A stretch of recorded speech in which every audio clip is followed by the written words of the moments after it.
Je propose qu'on je propose qu'on entame un temps de discussion avec nos trois invités, avec les questions qui ont été posées déjà sur discussion. J'en ai quelques-unes également Je commencerai peut-être par une question qui s'adresse indifféremment aux trois intervenants.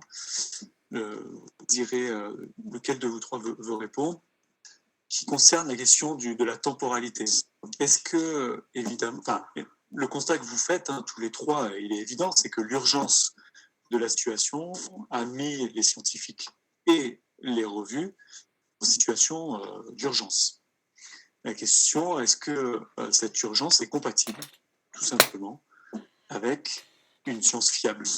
Est-ce qu'il n'est pas impossible, mais je parle ici vraiment en termes d'impossibilité presque physique, de produire une science fiable lorsqu'on 120 000 publications en quelques mois autour d'un même sujet? Est-ce qu'il n'y a pas un enjeu de ralentissement? Alors je provoque en disant ça.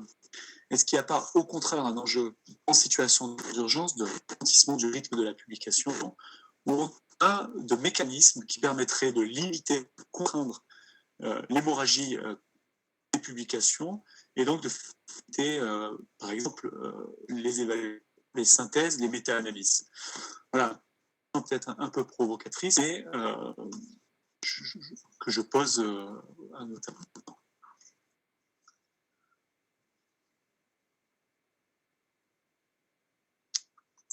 Qui est volontaire pour répondre? Allez. Oui, j'ai pas envie de répondre négativement. Je me dis qu'on vit une situation tout à fait inédite, et qu'à situation inédite, il y a réponse inédite. Et que cet excès qu'on n'a encore jamais vu, ce qu'il faut faire maintenant avec beaucoup de sagesse et de recul, c'est en retirer ce qui peut rester de positif. Et moi, ce que je vois de positif, c'est effectivement ça a créé des échanges extrêmement forts entre les chercheurs. Ça force aussi les chercheurs à se poser des questions sur le travail qu'ils font en lien avec la société. Ça se pose toutes sortes de questions sur la façon de gérer les nouvelles techniques d'information avec les réseaux sociaux. Donc, moi, j'ai envie de dire, c'est inédit, c'est une situation, c'est complexe. Maintenant, le recul va nous permettre de filtrer ce qu'il y a de positif. Je suis optimiste pour dire qu'on va avoir une forme de filtre positif sur un retour positif de cette situation. Et c'est peut-être une illusion, mais j'ai envie de raisonner comme ça, et j'ai envie que d'autres raisonnent comme ça, de telle manière à ce qu'on ne donne pas entre nous une image négative de la science, et qu'on ne donne pas une image négative de la science à la société en général. Parce que ça, c'est le risque. Quand un article comme lui de Lancet reçoit la publication, la publicité qu'il a eue dans tous les médias et dans le monde, on se dit que là, notre travail, c'est d'essayer de montrer que la science, ce n'est pas que ça. Donc, je pense qu'il faut qu'on soit tous des acteurs positifs d'une situation inédite. Voilà. Alors, je partage ton point de vue, Lucien, sur l'idée que nous devons aussi construire quelque chose comme un récit positif de cette période. Je fais partie des personnes qui ont essayé de le faire en montrant précisément que cette période avait aussi permis de voir la science telle qu'elle se fait, c'est-à-dire dans ses hésitations, dans ses conflictualités, et que c'est une bonne chose, qu'on avait peut-être une image précisément trop angélique d'une science homogène, neutre, dans la pureté de ses résultats, et que finalement cette période a permis de montrer finalement au grand public ce qu'est vraiment la science, c'est-à-dire une entreprise de recherche, d'approximation de la et pas une grande entreprise de production d'études. Donc oui, il faut évidemment construire aussi ce genre de récit. Ceci étant dit, tu parles de filtres, d'inventer, ça c'est intéressant, et d'inventer notamment des filtres, c'est précisément le sens de ma question, c'est est-ce que les filtres à inventer n'ont pas manqué? Est-ce que les vues n'ont pas été dépassées dans leur rôle qui leur est attribué, je ne sais pas d'ailleurs, ou en tout cas qu'elles se sont attribuées précisément d'être ce garant de la fiabilité et de l'intégrité via le reviewing? Est-ce que finalement on peut, et là aussi c'est une question un peu provocatrice, est-ce qu'on peut, vu le contexte, déléguer aux revues cette tâche? Et si nous ne le devons pas, à qui doit-on déléguer cette tâche de garantir l'intégrité et la fiabilité scientifique? Une question a été posée dans le chat de discussion de l'open peer review. Je crois que c'est une piste à explorer. La société savante, c'en est une autre. Voilà, la question est ouverte. Peut-être Agnès avez envie de réagir. Sur le premier point, d'abord, je suis assez d'accord. Il y a un moment, ça fasse réguler, on va apprendre et on va mieux gérer. Après, il y a un problème qui n'est pas seulement lié au Covid, qui est depuis quelques années, qui est le problème du facteur d'impact et de l'évaluation des chercheurs qui passe que par, qui passe dans certains pays, et c'était le cas en France, il y a un peu moins ici, que le chercheur n'est évalué que sur ses publications, que c'est sur publications dans des grandes revues, etc. Ou dans des pays, c'est en public, on est bien considéré. Donc il y a une inflation de publications qui est liée et qui sera résolue que lorsque les instances d'évaluation auront un petit peu régulé aussi leur façon d'évaluer les chercheurs. Donc le rôle de la revue, c'est aussi quelque part des prestataires de services des communautés scientifiques. Nous, on est là pour les accompagner, pour les aider, pour faire qu'on publie le meilleur. Mais après, dire est-ce qu'on a besoin des éditeurs, est-ce qu'on a besoin de ce service? On a besoin de ce service qui peut être fait par des éditeurs, il peut être fait par d'autres. Voilà. C'est pas, il n'y a pas de réponse plus forte à donner là-dessus. Peut-être Hervé sur la question, merci beaucoup. Peut-être Hervé sur la question de l'open peer. On a vu émerger, je crois assez récemment d'ailleurs, il y a quelques semaines, quelques mois peut-être, une plateforme d'open peer review dans le domaine médical. Est-ce qu'on peut en parler? Oui, alors plusieurs commentaires. Bon, je suis bien d'accord avec la vision de Lucienne. Et je suis assez d'accord, mais on sait par exemple dans le domaine médical que déjà on va à la catastrophe sur certains sujets. Alors je reviens sur l'hydroxychloroquine parce qu'on est un domaine où on enregistre les protocoles. Et quand on va voir les centaines de protocoles actuels sur l'hydroxychloroquine enregistrés, on sait que c'est des duplications, du gaspillage, et on sait qu'environ la moitié, et j'ai les données, ne porteront pas de conclusion parce qu'ils sont pas mal montés. Donc là, je ne vois pas comment. Il n'y a aucune régulation sur ces choses-là et on ne peut pas le changer. Mais je suis assez d'accord avec ce qu'a dit Lucienne. Alors, le peer review ouvert.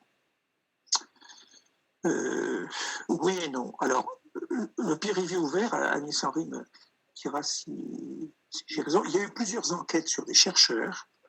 Et il y a même des enquêtes avec des grands nombres, 3000 ou plus. Les chercheurs, quelles que soient les disciplines, ne sont pas favorables au peer review ouvert. Ils veulent à 70%, 80% sur les enquêtes, garder un peer review fermé. Ça, c'est déjà quelque chose qui surprend. Peer review ouvert s'est développé dans certains groupes, que ce soit le groupe PLOS, les groupes BMC ou quoi que ce soit. Il y a plusieurs sortes d'ouverts, mais celui qui est le plus accepté, c'est l'ouvert où on donne l'avis de lecture sans obligatoirement donner le nom du relecteur. Alors le peer review ouvert, c'est une base minimale. On l'aurait eu pour ces cas qu'on a évoqués, le Lancet, ou pour ces cas qu'on a évoqués de l'article de Gautret, savoir si un peer review a été fait, savoir ce qu'ont demandé les reviewers. Moi, je vais sur des revues de BMC et parfois je lis des articles, et en lisant l'article, je vais descendre tous les avis des relecteurs. et c'est très utile. Mais le peer review ouvert, il y a probablement 20%, et ça, je ne suis pas très sûr de mon chiffre, de la communauté qui le fait. On est encore loin qu'il soit adopté par tout le monde. On est sur un problème assez fondamental ici, qui est lié à la capacité d'autocorrection de la communauté scientifique sur elle-même. Bon, c'est un vieux problème, hein. C'est un problème consubstantiel quasiment à la naissance de la science moderne, que ce qu'on appelle la communauté scientifique est capable de s'auto-réguler. Ou faut-il une régulation externe ? Bon, on est en plein dedans, c'est-à-dire que la réponse, elle n'est pas simple. La capacité d'autorégulation de la communauté scientifique sur elle-même existe un certain nombre de conditions, notamment des organisations. Je crois qu'ici, le travail que Hervé Maisonneuve fait sur les savantes, en tout cas les alertes qui sociétés savantes, et je crois grande importance, car ça a toujours été, en tout cas dans l'histoire des sciences, des instances d'autorégulation de la communauté sur elle-même. Donc ça, c'est important. On peut observer que les dernières politiques de ces 10 dernières années sur l'intégrité scientifique, en fait, hésitent sur ce point-là. C'est-à-dire qu'il y a en gros, on peut identifier une tendance qui effectivement cette autorégulation est possible et que par le reviewing, par une plus grande rigueur dans les évaluations, par l'open access, la science est capable de se réguler elle-même, et puis une autre tendance qui n'est pas minoritaire, qui consiste à créer des agences, créer des organismes de contrôle, ou en tout cas mettre en place des dispositifs de vigilance, de surveillance extérieure, et avec parfois des volontés de judiciarisation de ces protocoles-là. C'est un débat aussi que l'on a en France. Voilà, donc je crois que cette période-là repose de façon assez centrale cette question finalement du lieu de l'autorité scientifique. Voilà. On voit aussi un autre phénomène, et vous l'avez très bien montré, notamment Hervé Maisonneuve dans sa présentation. Nous avons aussi un phénomène, en quelque sorte, de régulation extérieure par la société, par ce que la société civile veut entendre, veut comprendre, ou en tout cas ce que l'on lui donne à comprendre. Et ici, le rôle des médias, qui sont aussi des instances de régulation scientifique, je crois qu'il faut qu'on en discute, parce qu'ils ont joué un rôle important dans cette crise, négatif. Moi, je rends hommage à tous les journalistes scientifiques qui ont fait un travail formidable de synthèse qui n'était pas évident puisque les données étaient quasiment nouvelles quotidiennement, mais aussi il faut bien avouer qu'il y a eu des dérives médiatiques qui sont très sur la façon dont le public peut accueillir la complexité de la science. Donc voilà, poser à nouveau frais sur la régulation de la fiabilité scientifique, de la capacité d'autorégulation de la fiabilité scientifique, et finalement quelle instance, si instance il doit y avoir, pourrait à l'avenir, puisqu'il faut maintenant parler en termes de prospective, il faut apprendre de cette crise-là, quelle instance, le conseil scientifique, est-ce que le conseil va jouer ce rôle-là, une instance capable de faire la part des choses, capable de discernement, capable de représenter la diversité scientifique. Sinon, si ce conseil scientifique-là n'a pas joué ce rôle-là, que peut-on inventer pour la suite ?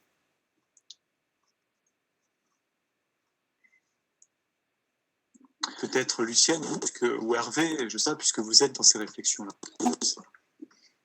Alors Lucienne, je donne la parole. Alors Léo, je commence et puis Lucienne suivra. Okay. Moi, j'ai été frappé par l'absence des sociétés savantes du débat public dans les médias au sens général. On n'a pas fait appel à un expert envoyé par la société 2 ou quoi que ce soit. On a pris dans les médias les copains des copains des copains. Donc les sociétés savantes n'ont pas eu beaucoup de voix dans les médias. Par contre, elles ont eu de la parole sur leurs membres. Quand on regarde les sites, elles ont énormément travaillé pour leurs membres.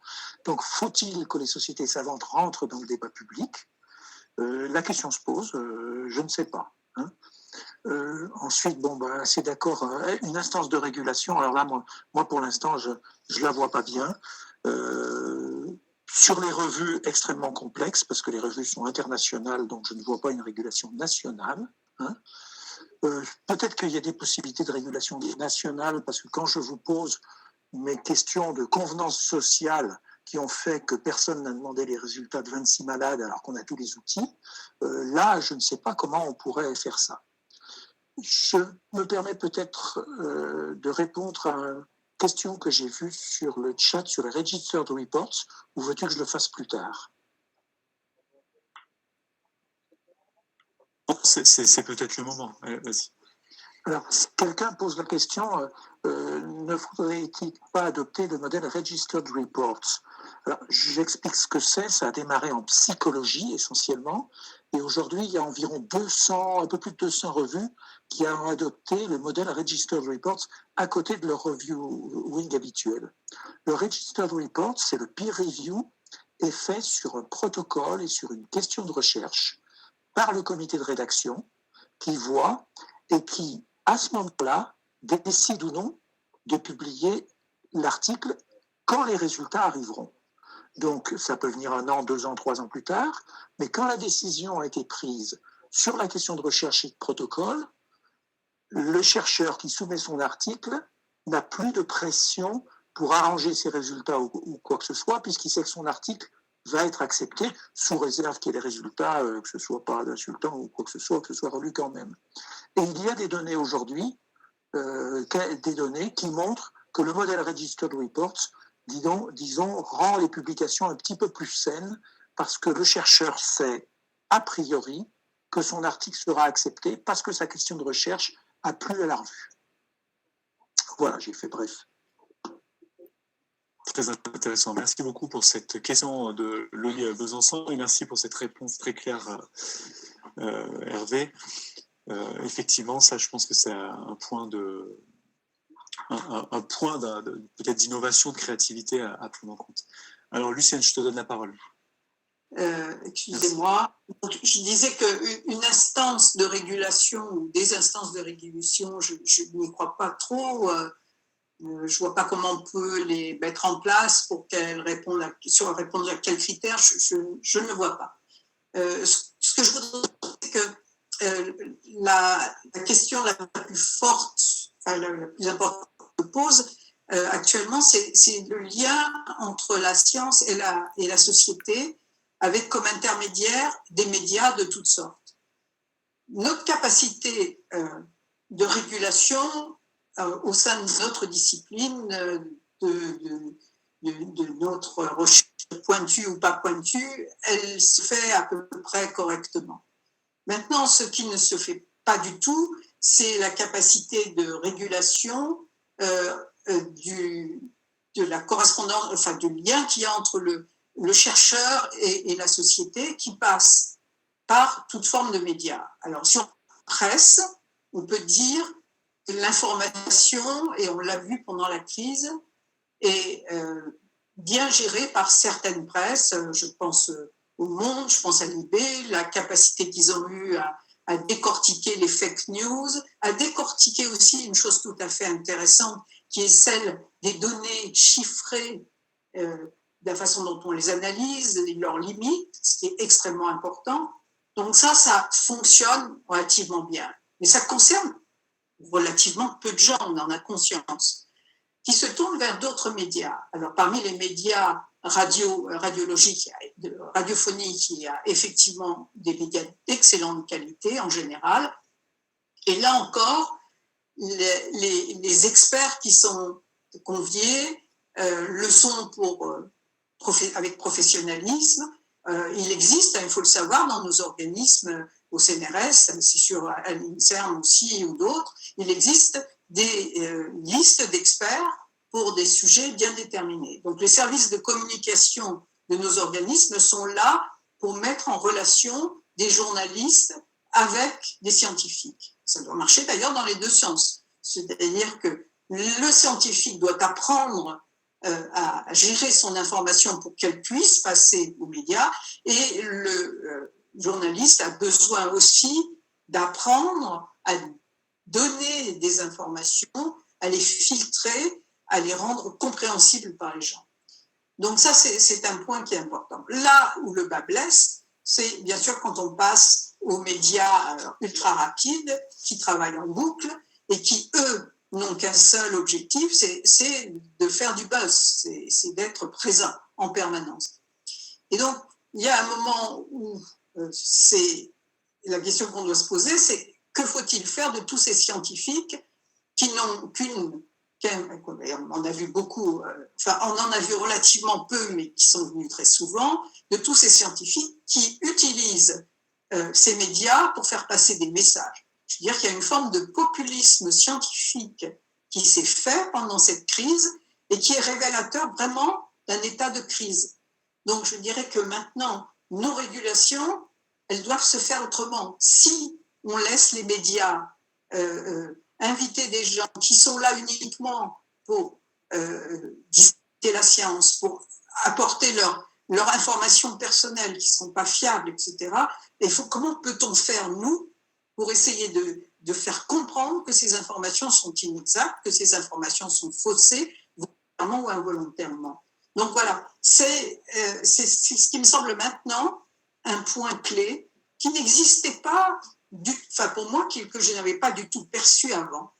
C'est vraiment l'utilisation des scientifiques, que certains scientifiques, heureusement très peu nombreux, font de ces médias pour cette forme de populisme scientifique. Voilà.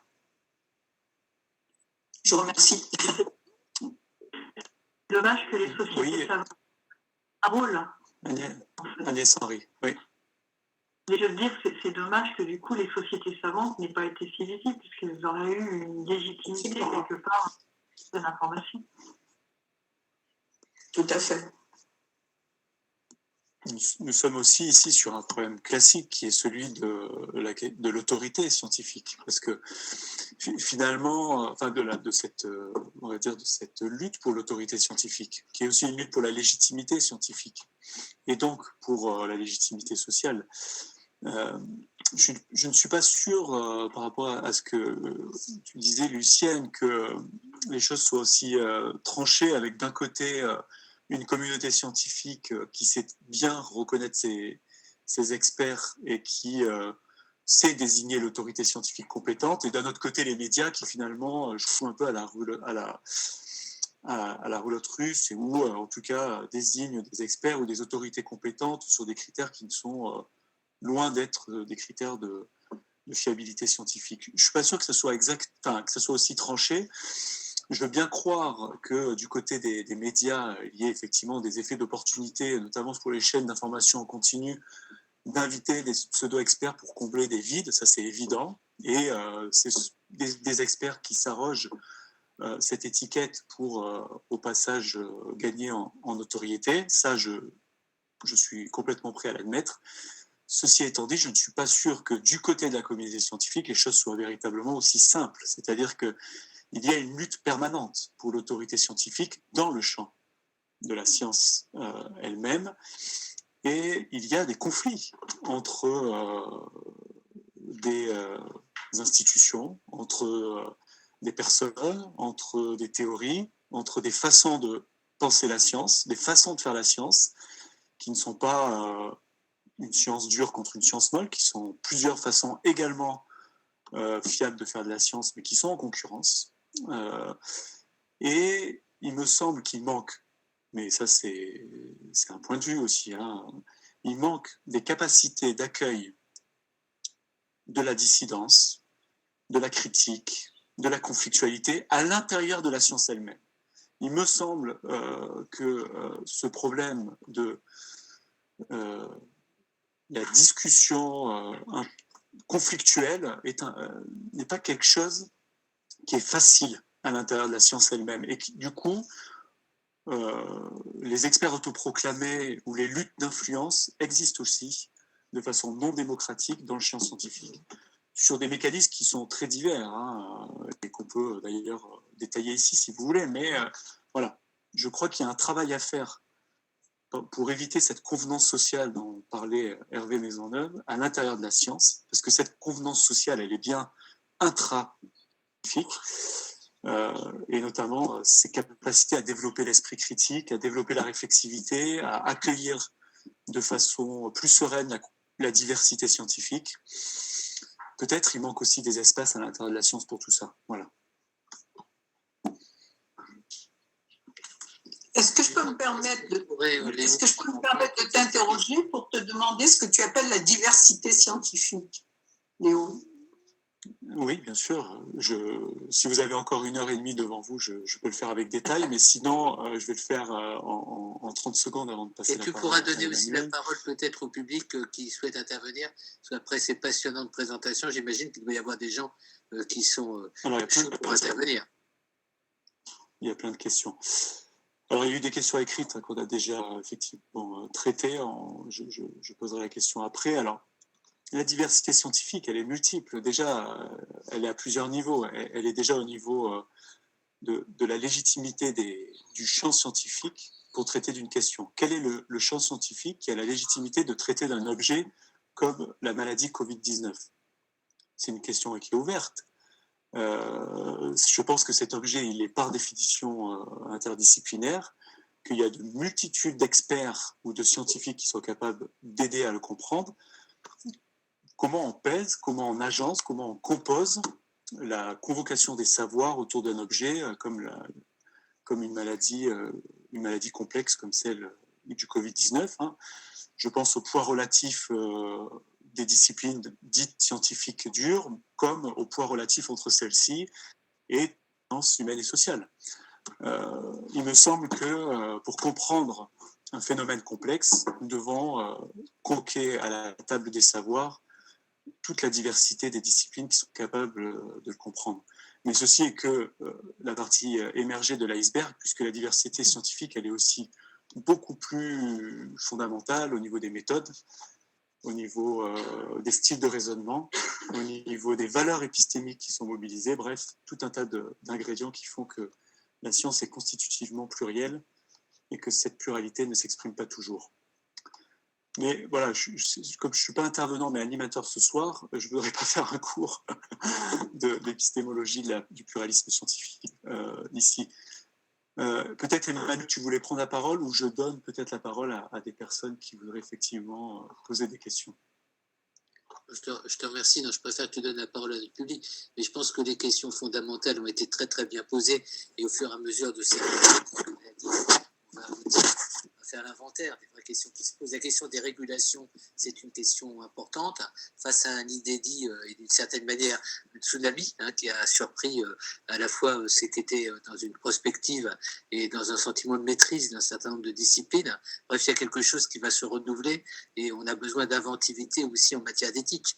Alors c'est vrai qu'on comprend que et c'est une position à laquelle nous on adhère, je pense, au niveau de nos positions, qu'il vaut mieux responsabiliser les acteurs que les contraindre, quand on voit ce à quoi aboutit aujourd'hui une démocratie de la contrainte, et qui met en parenthèse la discussion, le débat, l'argumentation, et qui met qui cloue au pilori l'universitaire, y compris par rapport au terrorisme. Donc on est dans un contexte, y compris de fragilisation de ce que sont les valeurs d'universalité et les valeurs aussi de vérité dont doit être garant l'approche universitaire. Et je pense qu'il y a vraiment tout un travail à la fois épistémologique, mais aussi politique à mener et de concevoir comme un chantier important le fait d'abord de parler de ce qui s'est passé, de parler de ces trahisons, de ce compris, mais aussi de voir de quelle manière habiliter ou réhabiliter ceux qui doivent l'être.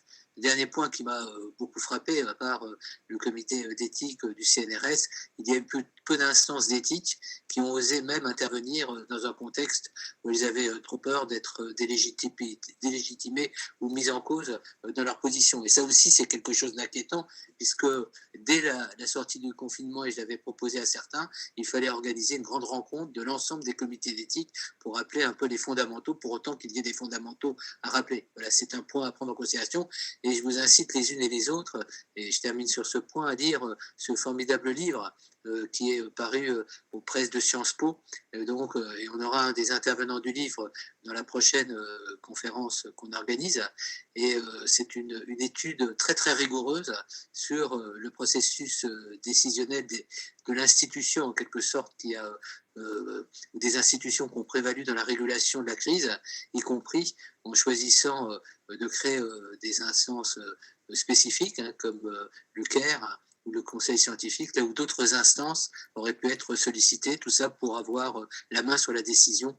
Voilà, c'est tout un ensemble, en tous les cas, d'éléments qui font partie à la fois d'un contentieux, mais aussi d'une réalité. Il va bien falloir qu'on analyse, qu'on décrypte, de façon à trouver des voies, j'allais dire, de construction, là où beaucoup de choses ont été démolies. Voilà, puisqu'on est dans un contexte où aussi la pandémie a eu bien des conséquences humaines, sociales, maintenant politiques, mais également sur la science. Voilà, on peut en parler. C'est ce que j'avais à dire, mais je préfère qu'on entende les réactions des autres. Voilà. Bon, il y a plusieurs réactions, hein, effectivement, sur le chat de discussion. Annick, je pense que c'est Annick Jacques. Hein, bonsoir Annick. Rappelle que effectivement, il y a un enjeu de responsabilisation, mais que ça ne suffit pas. Qu'il y a des effets systémiques. Hein, on a parlé, par exemple, ce soir, des effets systémiques du système de reconnaissance académique par la publication. Je pense que c'est un vrai effet pervers. Les systèmes les systèmes d'évaluation, etc. Effectivement, c'est une bonne remarque. Il faut aussi prendre en compte l'ensemble de ces données qui influencent la façon dont les scientifiques se comportent, de façon comportement vertueux ou pas. Isabelle Rémy-Jouet, travailler sur les valorisations des comportements plus que sur les sanctions, créer un contexte favorable, effectivement, ça revient à ce que disait Emmanuel, ça revient effectivement à la question de la capacité de la communauté à s'autoréguler et à créer un contexte qui permette effectivement cette autorégulation de façon efficace et qui favorise des comportements vertueux intègres. Je vais poser une question à Hervé Maisonneuve, puisqu'il y a quelque chose qui m'a intrigué dans sa présentation, hein, qui est lié à ces interrogations que posent les participants par écrit, qui est ce que tu as dit: si j'avais été un référent intégrité scientifique à la faculté de médecine de Marseille, je n'aurais rien dit. Alors, bon, pourquoi cette autocensure? Alors, je ne parle pas ici de toi, hein, puisque tu as pris la parole à plusieurs reprises pendant cette période-là, et tu l'as très bien fait, mais pourquoi cette autocensure des instances éthiques, ou des personnes à qui on a délégué un mandat, à qui on a donné une mission de régulation éthique, en quelque sorte? Pourquoi ce silence?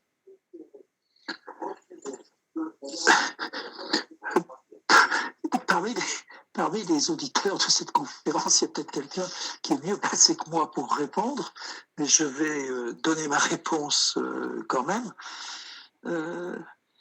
C'est compliqué d'être référent intégrité.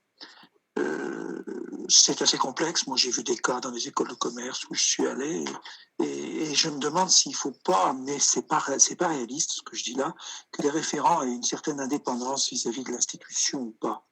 J'ai discuté avec d'autres référents que ceux de Marseille, mais quand vous êtes salarié et que votre président d'université est tout à fait de mèche avec l'IHU, si vous bougez, vous mettez en péril, je ne sais pas si c'est votre promotion, vos ressources ou quoi que ce soit, parce qu'il y a cette espèce de convenance sociale, il y a ce système, mais avoir des référents intégrité indépendants de la structure, c'est aussi assez complexe. Je ne sais pas si c'est une bonne solution.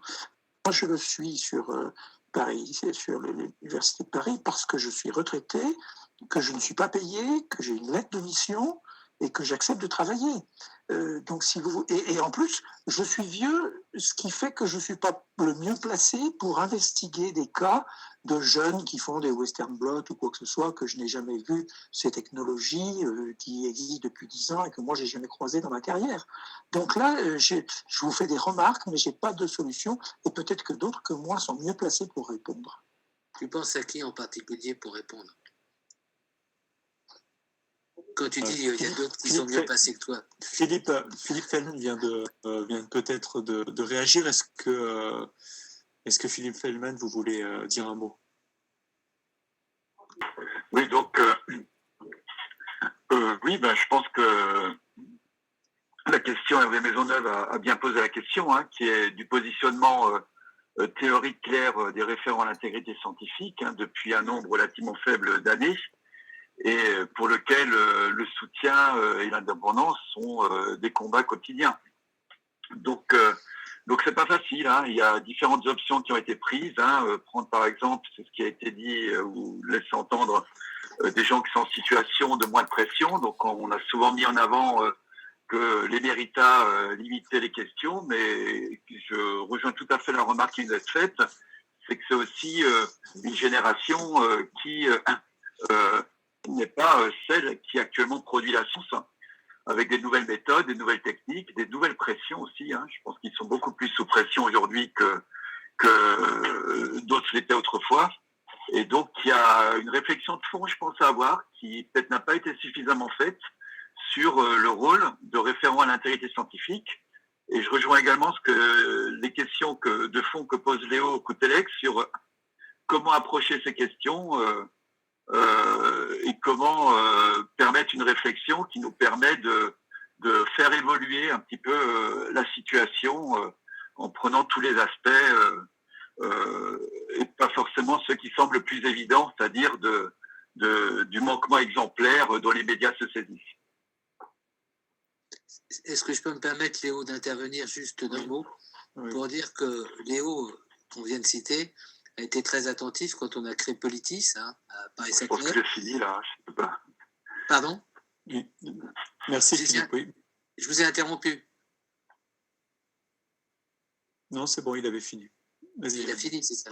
Donc, je voulais dire que Léo Coutelec avait été attentif, lorsqu'on a créé Politis à Paris-Saclay, à distinguer l'éthique de la recherche scientifique de l'intégrité scientifique. Et je pense que les sujets qu'on aborde, je ne sais pas ce qu'en pense Léo, touchent précisément d'abord à l'éthique de la recherche, aux conditions, j'allais dire, de mise en œuvre d'une recherche dans une démocratie qui soit d'abord fiable, loyale, transparente, bref, tous ces éléments qu'on a abordés dans différents colloques et dans différents contextes, y compris dans le journal de Politis. Donc je pense que c'est un élément de fond à prendre en considération. Donc là, c'était la première action que je voulais faire et qui doit nous inciter à œuvrer beaucoup pour développer une compétence, en tous les cas des savoirs, et partager un certain nombre d'expériences dans le domaine de l'éthique de la recherche, appliquée à la réalité et des différentes disciplines qui ont chacune des approches qui peuvent apporter des richesses particulières à notre réflexion. Puis d'autre part, puisqu'on évoquait la réalité spécifique d'une ville du sud de la France. Vous verrez, je pense, dans les prochains jours, parce que c'est à l'origine, à mon avis, d'un débat et d'une controverse qui va apparaître, que cette instance générique qu'on a évoquée avait également créé sa propre structure d'éthique, donc éthique et épistémologie. Donc c'est des éléments à prendre en considération, puisqu'on ne peut pas dire que la réflexion n'a pas été convoquée là, dans les lieux qu'on évoque aujourd'hui. Et on le verra, j'allais dire, à travers un certain nombre de points d'actualité dans les toutes prochaines semaines. Très bien, merci Emmanuel. Je laisse la parole à Lucienne Letellier qui souhaitait réagir également sur la place des référents intégrité scientifique et plus largement sur la place des instances de régulation éthique ou de réflexion éthique. Oui, je suis assez bien placée pour savoir de quelle manière fonctionnent les instances d'intégrité scientifique au sein du CNRS. Et le premier qui vient à l'esprit, c'est qu'effectivement, c'est quelque chose d'extrêmement sensible, extrêmement difficile, que lorsque des cas se présentent, cette mission intégrité scientifique les traite sans de façon indépendante, dans le sens où, en fonction du sujet qui est concerné, elle réfléchit au sein simplement de la mission ou demande à des experts de prendre en compte les problèmes, les traiter, regarder les dossiers. Donc, je dirais qu'il y a un ensemble de choses qui fait qu'on peut travailler de manière indépendante pendant toute la partie qui consiste à expertiser la question qui est posée. Et quand on sait que, en fait, chaque cas est un cas différent, on peut imaginer combien ça peut être complexe. Et donc, on fait un travail vraiment, je dirais, effectivement, comme tu disais, Hervé, c'est pas un jeune chercheur en pleine activité qui peut faire ce travail. Donc, ce sont des chercheurs un peu plus mûrs, on va dire. Et ce sont des chercheurs aussi qui ont la connaissance de l'environnement de la recherche. Et ça veut dire qu'ils peuvent aussi, et ils le font systématiquement, s'adresser à des personnes compétentes pour travailler avec eux sur les sujets. Et donc, in fine, ce que fait la mission Intégrité scientifique au CNRS, c'est qu'elle elle rend un dossier d'expertise complet après avoir écouté chacune des parties, regardé les publications. Et c'est quelquefois un travail qui peut demander une année. C'est énorme comme travail. C'est lourd. Et in fine, c'est quand même la direction du CNRS qui doit prendre la décision. Mais toute la partie qui est en amont est une partie que l'on fait de manière indépendante en tant que mission essentiellement centrée sur la réflexion du travail qui a été fait, sur les problèmes qui sont posés. Mais il faut effectivement avoir beaucoup d'abnégation pour faire ce travail-là. Et je pense qu'à Marseille, quand effectivement les publications vont être fouillées par les uns et les autres et qu'on va s'apercevoir qu'un certain nombre d'entre elles posent des problèmes, il va y avoir un énorme dossier à traiter par les organismes dont dépendent les personnes qui ont signé ces publications. Et c'est un travail qui va durer des mois et des mois. Quand on connaît le nombre de publications de l'équipe de Marseille, on peut se dire que les chercheurs ou les enseignants-chercheurs qui auront à expertiser en tant que référent intégrité les travaux vont y passer du temps. Mais bon, il faut qu'on se lance les uns et les autres, il faut que les échanges se fassent entre les différents organismes pour voir comment on gère ces questions d'écart à l'intégrité scientifique. Voilà mon commentaire.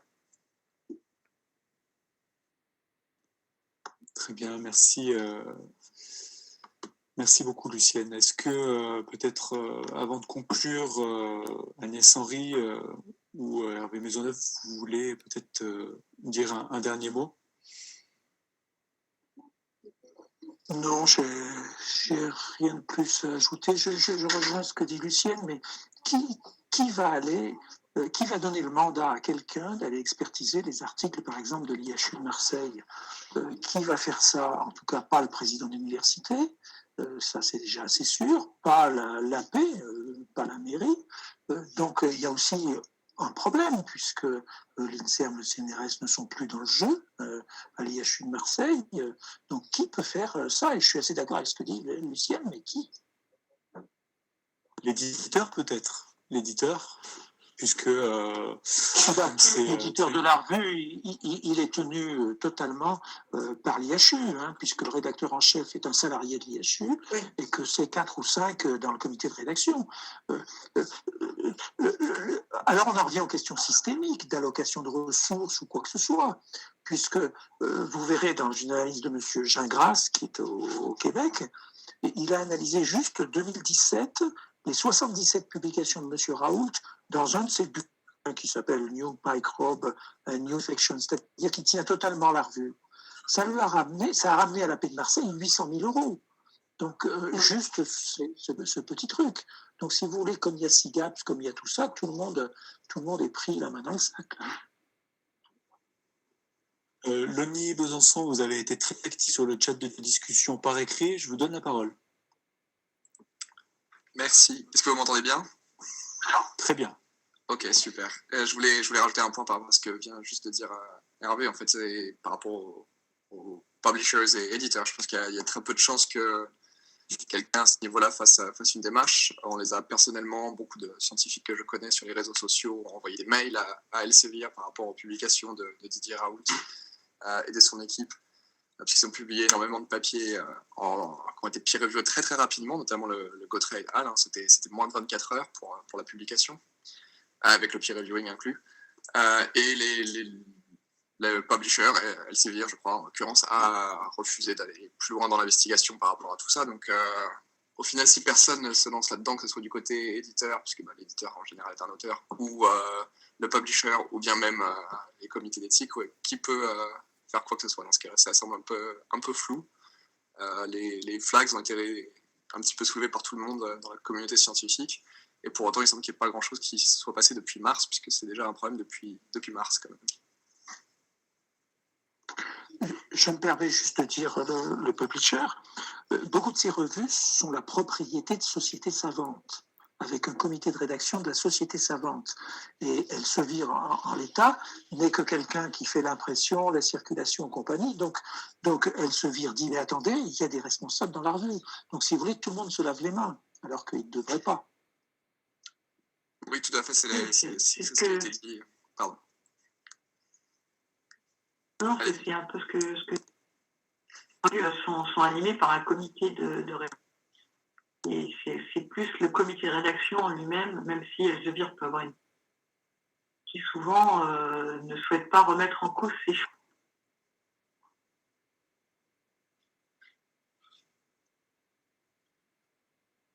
Très bien, donc on voit effectivement, comme je l'ai fait remarquer déjà, qu'il y a effectivement un problème de régulation, clairement.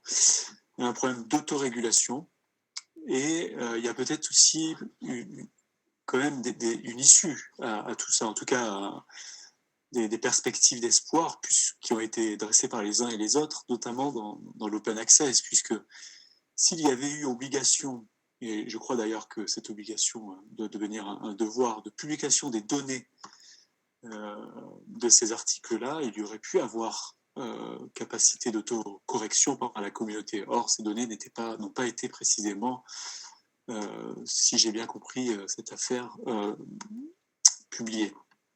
Donc, c'est pour reboucler sur la question de l'open access, il me semble qu'il y a un enjeu autour de ça, autour de la science ouverte, autour de la publication des données, autour de la publication des méthodes, etc., des méthodologies, des protocoles,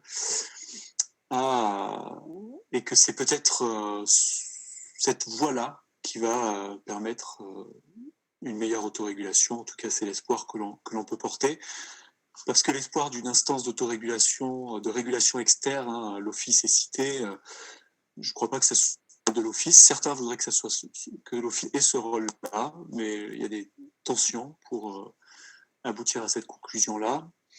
Moi, personnellement, je ne le crois pas. Je ne crois pas qu'il puisse avoir une instance de contrôle extérieur à la science.